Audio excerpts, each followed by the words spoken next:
Apple might put 9 gigs of RAM in the next iPhone. Not 8 gigs, not 12 gigs, but 9 gigs. That's a weird number, right? Because in the world of smartphones, RAM almost always comes in neat little jumps of 6 gigs, 8 gigs, 12 gigs, 16 gigs. So where did 9 gigs even come from? Well, that's exactly what we're going to break down today, because there's a fresh rumor going around about the iPhone 18 and iPhone 18e, and honestly, there's a lot to unpack here. We're talking about the RAM changes, price hikes, a split launch schedule, and even Apple's first foldable phone. So if you're thinking about upgrading next year, or you're just curious about where Apple is headed, stick around because this video covers everything. Let's get into it.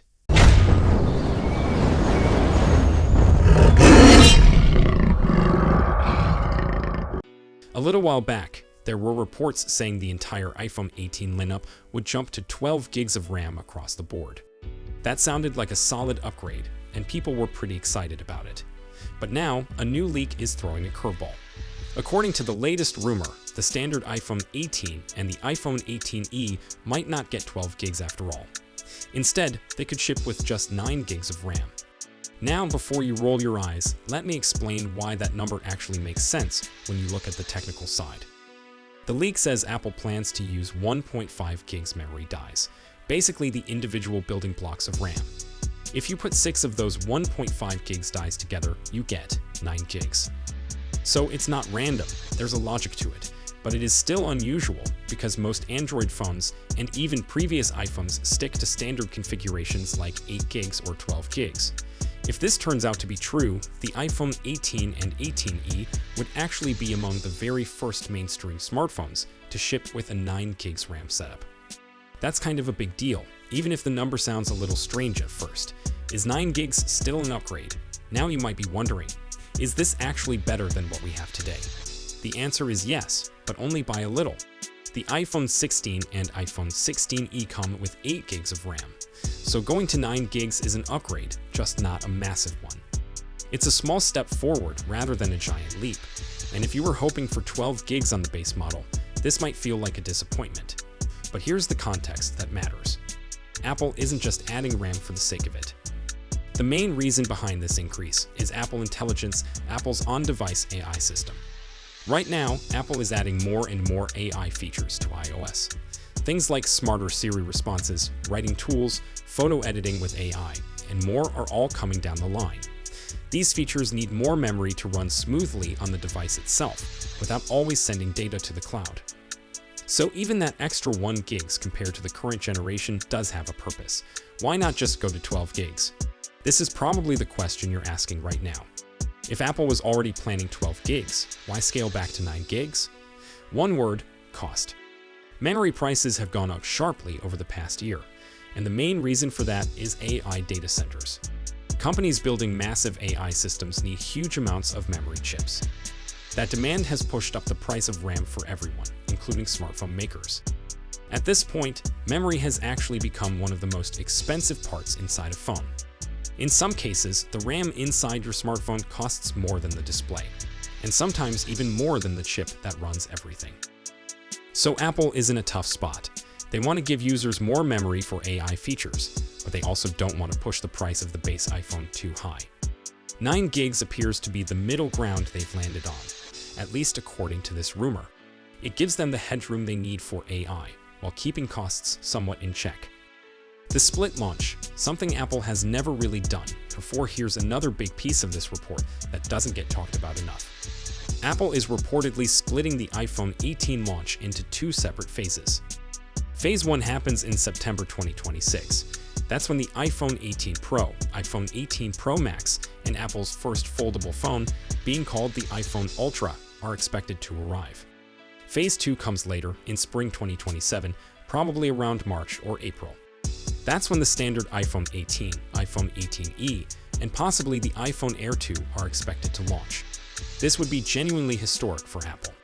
The company has been doing a single annual fall launch ever since the iPhone 4 back in 2011.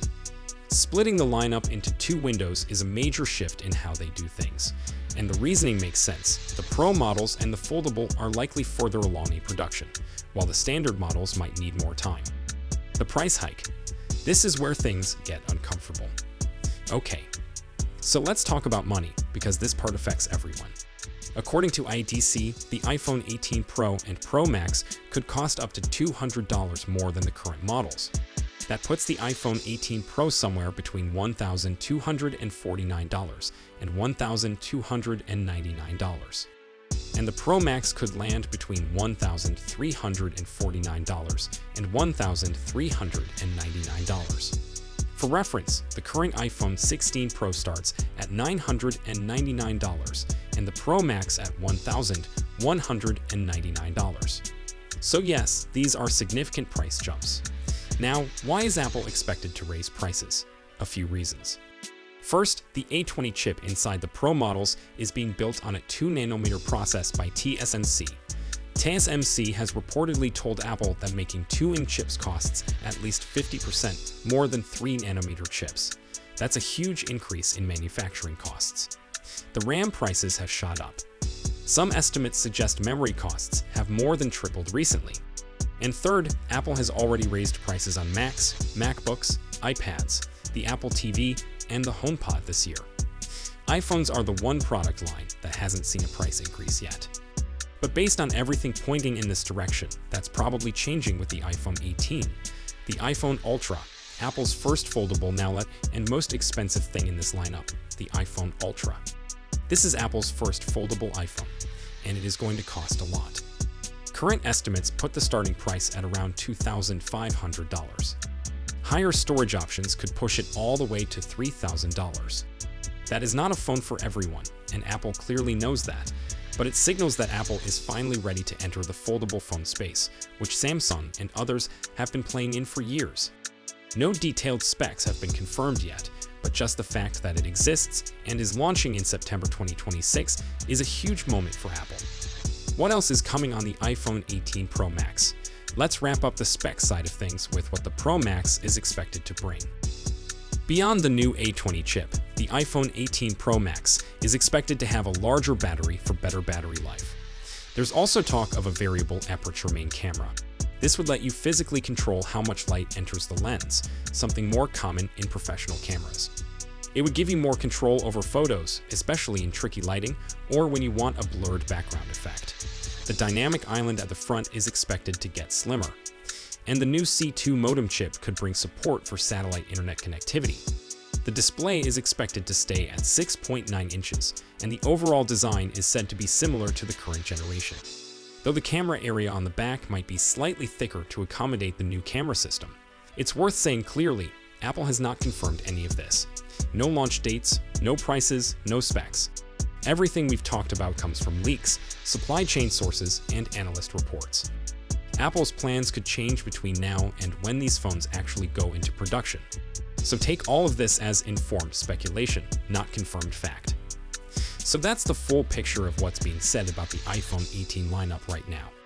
9 gigs of RAM on the base models, a split launch across 2026 and 2027, price hikes on the Pro models, and Apple's first foldable phone all in the mix. It's a big year ahead for Apple, whether you're excited or a little worried about your wallet. Now I want to hear from you. What do you think about 9 gigs RAM? Does that number bother you, or are you fine with it as long as the phone runs well? Drop your thoughts in the comments below. And if you found this video useful, hit the like button. It really helps the channel out. Subscribe if you want to stay up to date on everything iPhone 18 as more news comes out. Thanks for watching, and I'll see you in the next one. Goodbye.